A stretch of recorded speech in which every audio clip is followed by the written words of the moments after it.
Local podcast today. We've gone over Carolina and Duke, went over my gambling picks, and now, as promised, my boy Cole is back as we discuss a little bit more Carolina Hurricanes. It's been an eventful week. I guess starting with last Sunday, last time recorded. Cole, thanks for coming back, man. Absolutely. Thanks for having me back. Yeah, man. So let's just jump right in. There's a lot to talk about. I'm not as adverse with the NHL trade deadline stuff, salary cap stuff, the way I would be with like the NFL and the NBA. So here's what I do know.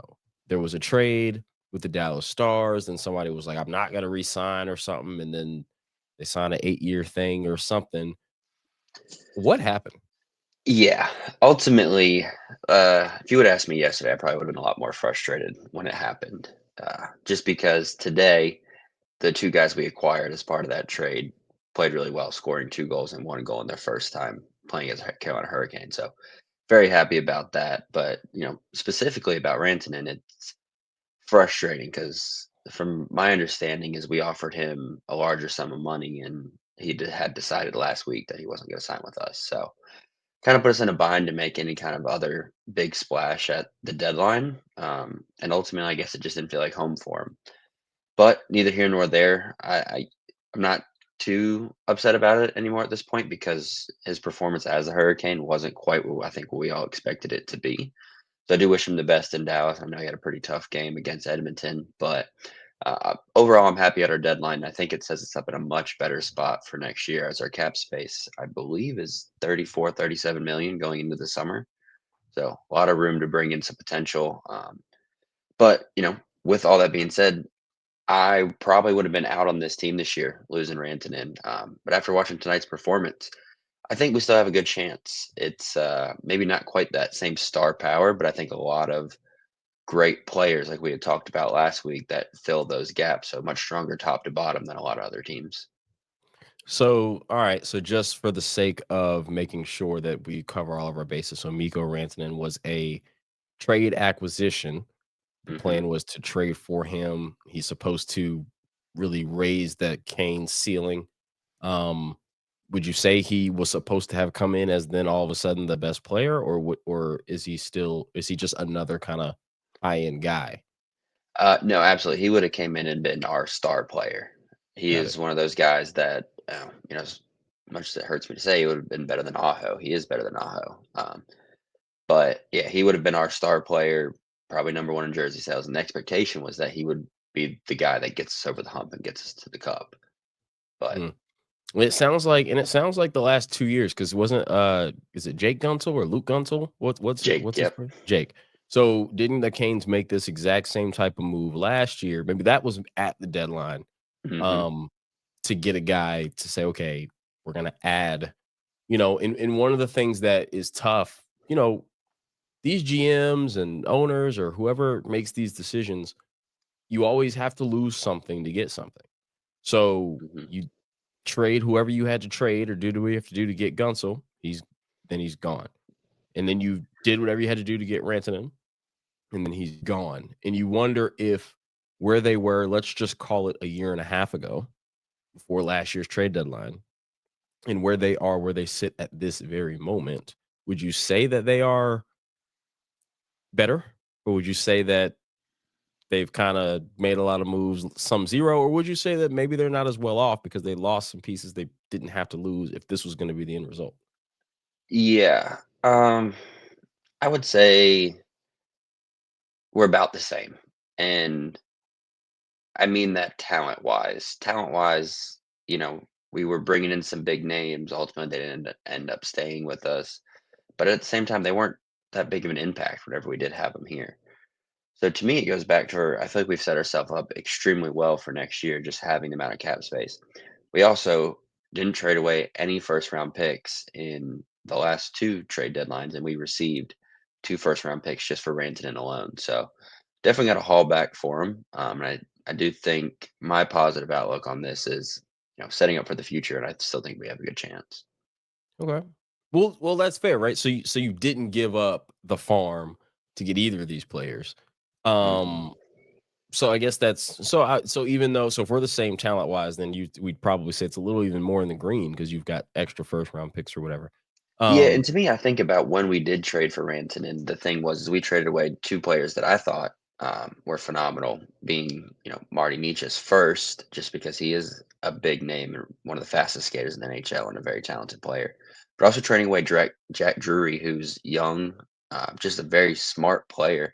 Thought they fit both well as Canes. However, they both went into long-term contract negotiations last season and weren't happy with their contract. So looking at it from that aspect, I don't know if they were happy here either. So I wish them the best in yeah. Colorado, but at the same time, I feel like talent wise, our lines are playing together much better, especially this week. So why would you say that two guys who are supposed to be better from a talent perspective, for whatever reason, like aren't producing? Like, why would a guy like Miko Rantanen? Because you think about like in the NBA, you have Luca and going getting traded to the Lakers, and of course, at Hmm. first, it's like feeling out process. Get familiar with who you're playing with. Usually, when you come in and you're like the best guy, you're the best guy. If you assert yourself as the best guy so early, it Hmm. can rub everybody else the wrong way. So maybe you kind of are trying to like take it easy. Turn So it like, down a little so bit. why are these guys who are producing elsewhere not producing when they come to Carolina? It's a really good question. Maybe it has something to do with, maybe compared a little bit to football in the sense of if you're traded midseason, you got to go in and learn a whole new playbook. You're not on the same timing as the quarterback. Maybe they have a little bit different throwing motion. The ball comes out a little bit different. So I'm assuming it's a lot of the same, right? We're talking about one piece and five players on the ice. And, hockey is to the point where, if I'm skating down the right wing, I expect such and such to be here at this spot and I can pass it to that spot without looking. So maybe it's just that chemistry and maybe it just takes more time than 2 weeks, but as far as a definitive answer, I'm not sure I have the correct one, but to me, I think it's just a learning process and understanding how each other work and play. That scares me a little bit too, right? So you got Marty Natchez wasn't happy with his contract. Drury wasn't happy with his contract. I'm sure that the second Miko Rantanen was acquired, the contract talks were to begin, which is Mhm. also why the second he was traded, there was a new contract as well. Um, so now that makes me a little concerned with the Canes and their money management, so to speak, right? What happens when Sebastian Aho's not happy? Everybody who hasn't been happy from what I'm hearing up to this point is leaving. And this is how you go from, being middle of the pack, almost painfully mediocre, not bad enough to get one of those top guys like we talked about, but not good enough to finish um, secure the bag, so we'll call it in the Right. cup. You start losing people, it's how you slowly go backwards. Have the Canes always been stingy with money or like what? Yes and no. This is a new year, new GM. Our previous GM, Don Waddle, is now with the Columbus Blue Jackets. So Eric Tolsky has stepped in. And I think so far he's done great. And I think he realizes that. So, our offer to Rantanen was more than he signed with the Stars. I just don't think it was a good fit for him. Maybe the trade took him by shock. I mean, every report out there says the trade took him by shock. And I guess Raleigh just wasn't a place he wanted to be. But as far as I can tell, our offer was greater. And I think that one just came down to a personal preference. Yeah.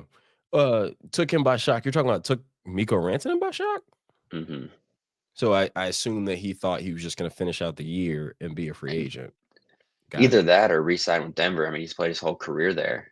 So, Mhm. he had no idea that he was being traded until he was traded. Oh, interesting. Okay. Well, sounds a little bit like Luka Doncic, I guess. But so that trade happened. When was that? Tuesday? We were talking about the deadline. Was it Tuesday? Monday? Yeah, deadline was Friday, but we were talking about earlier this week. Got it. Got it. Got it. So since we talked last, the Canes had a 3-0 week. They beat the Flames 2-1 in overtime. They beat the Red Wings 2-1, and they beat no, sorry, they beat the Red Wings 2-1, the Bruins 3-2, and then they beat the Jets tonight 4-2 into your what you mentioned alluded to earlier, just in the new guys coming up with 3 goals, Hmm. combined. Your thoughts on the week? It was like I said, it was a crazy week. A lot of crazy news. You don't usually see the Carolina Hurricanes in that much hockey news. So it was a crazy week, but a 3-0 week is a good week.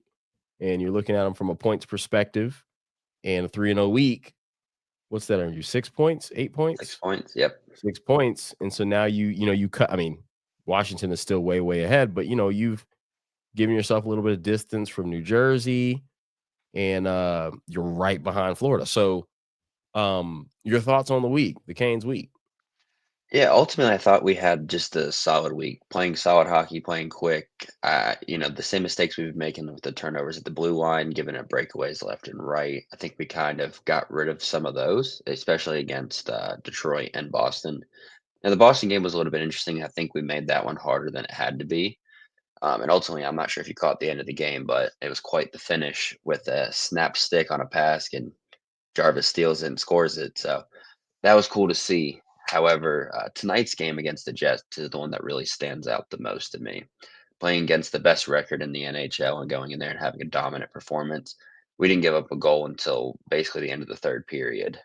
The second goal was Freddie basically just gave it to the defenseman with wide open net, so we won't talk about that one. It was kind of in time where it didn't really matter at this point. It was already 4-1, so we had kind of locked it down. But I was very, very impressed with the way we played today. Played together as a unit, and I think the new guys really made their mark. Carolina's going to like them a lot. um, you oh man, you mentioned the Bruins game. So my job had tickets from one of our vendors or something for that game, and I didn't know if I was Hmm. gonna go. My fiance is out of town, and so we have one of our cats who needs like these certain medicines at certain times.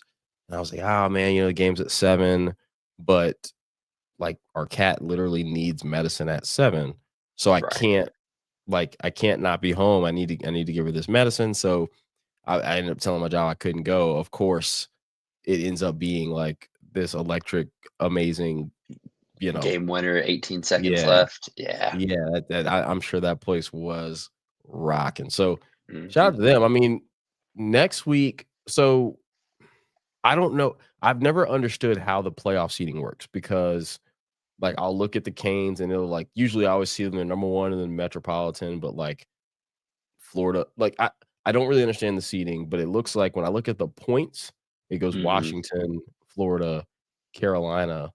I look at the wild card though, you've got like Washington is the 1, Carolina is the 2. Like, how does this work? Yeah. Are you able to pull graphic up on screen by chance? It might be easier to. Well, not really. Let me see if I can't show something. This is gonna be difficult. I've never done this on the fly. But I know that Put like you on the so spot. yeah, yeah, seriously. So the NFL used to not the NFL. Yeah, the NFL does it where their top 4 seeds are division winners, and then you've got your 2, now 3 wild card spots. I didn't know if this is similar. I know baseball's wild card to me has always been weird. No, I can't pull this up, so I don't really know exactly how to. Yeah. Best way I could probably explain it is, yeah, your division winner usually plays a wild card team, and then usually the number two and number three in each division play each other as Play each well. other. Got Hmm. it. So right now, as it stands, Florida would play either Ottawa or whoever CBJ is. Who the heck is this? Oh, the Blue Jackets. Yep. And then Carolina would play the Devils. Toronto would play the Lightning. And then the Hmm. winners. Got it. Got it. Got it. Okay. Interesting. Yeah. So okay. So right now, of course, per usual, the Canes are firmly in. Looks like they are a ways to go before getting to the wild card piece. Hmm. Um, and New Jersey Devils, what do we think about that matchup right now? I mean, I know it could be the Blue Jackets, but Yeah. I think we have a better chance against New Jersey than the Blue Jackets right now. The Blue Jackets have been really streaky recently, playing well. The Devils recently just lost arguably their best player. So I personally would rather play New Jersey in the first round. However, we play them in the first round every year, it feels like. So I'd be okay if we didn't yeah, at the same yeah. time. But yeah, either way, I think we should handle either one, no problem. Looking on the the next few games. So they got the Tampa Bay Lightning on Tuesday at home, followed by the Detroit Red Wings again on Friday at home, and then they go to Philly to play the Flyers on Saturday. That'll be nice. Now I don't have to wait until Sunday evening to talk about them because they don't have a game on Sunday, Hmm. which will be dope. And they'll actually get a pretty good break. They won't play again until Thursday when they go to San Jose. So, um, I mean, it looks like if I'm just looking at records and points, it's looking like they have a chance here. They're on a 4-game win streak right now. They have a chance. I mean, you got Tampa Bay, that's no slouch, but you got Detroit again at home. You got Philadelphia, who's not very good. Sharks are not very good. You have a chance to rack up another at least 3 out of this next 4, Yeah. and I think it's one of those things where I don't know. My points of reference are basketball and football. You'd think that mid March, late March, and early April is when you want to be playing your best hockey, and you're on a 4-game win streak here coming into mid March. It almost seems like this is the opportunity that, hey, this is our crew. This is who we're going with. Everybody wants to be here, right? Okay, great. Let's go play hard and let's go win some games. It seems like there's some real opportunity to catch a hot streak even after um, even after those games I mentioned. You got the Ducks on here, you got the Predators on here, you got the Canadians on here, you got the Islanders on here. I mean, it gets pretty favorable pretty quickly.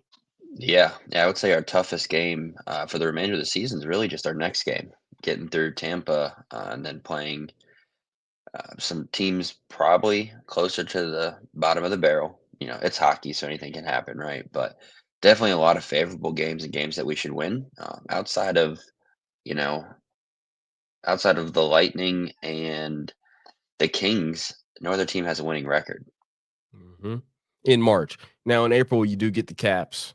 You do get you get the Caps twice. And so that'll be a good opportunity for like, oh, we can get on a run here, get on a hot streak, maybe even it'll be hard to catch Washington, but you'll Hmm. get them twice. But I don't know, maybe even catch I don't know. Who's this? Oh, that's right. They're in a division, so that wouldn't even matter. But maybe catch Washington, but you're going to get them play them twice. So you're going to be able to say, hey, now you get to test yourself. One thing that some of the radio guys will always tell me is like, hey, if you're going to bet on the Hurricanes, when they play somebody bad, don't bet on them. Are they kind of that team that plays down to their competition, but also plays up to their competition? Yeah, absolutely. I think this week's probably a great example of that. Boston, who has been, you know, not great this year, really kind of took us down to the wire, and we won with 18 seconds left. And granted, they were also missing their captain and arguably, again, one of their better players, Brad Marchand, who they ended up trading to Florida the very next day, which is a whole nother topic. But yeah, like I said, took us down to the wire. And then today we come out against the best record in hockey and basically pitch a shutout until the last minute of the game. Mm. So, yeah, I wish they'd be a little bit more consistent and dominant over teams that we should be dominant over. It's same thing as other sports. Whenever you play the Panthers, you expect to beat them by 40. Yeah. Yeah, we've had a conversation. You mentioned something along the lines of poverty franchises. Hmm. Um, and we one day you and I can debate the market that is the Raleigh Triangle Metro when it comes to a sports team, when it comes to um I do think Raleigh has a lot that people can appreciate, but athletes want to go to, they want to be in Boston, they want to be in LA, they want to be in, Yeah. Dallas, they want to be in Miami. Nobody's really thinking about Raleigh, but that's another conversation and debate we can have for another day. I'm interested. I can't wait to finally get a chance to really start watching and taking in some Canes hockey. I know you're watching pretty much every night. And I'm hoping that I can get more and more educated talking with you as well as anybody who's watching this getting educated talking with you as well. So Cole, man, I appreciate it per usual. Hopefully, once this playoff hockey comes, we can start doing some instant reaction type of stuff I like it. post game. I think that'll be pretty fun. But in the meantime, Cole Westbury, I appreciate you again, my man. And we'll be texting about the Canes, and then we'll talk again next week, brother. Absolutely. Thanks for having me again.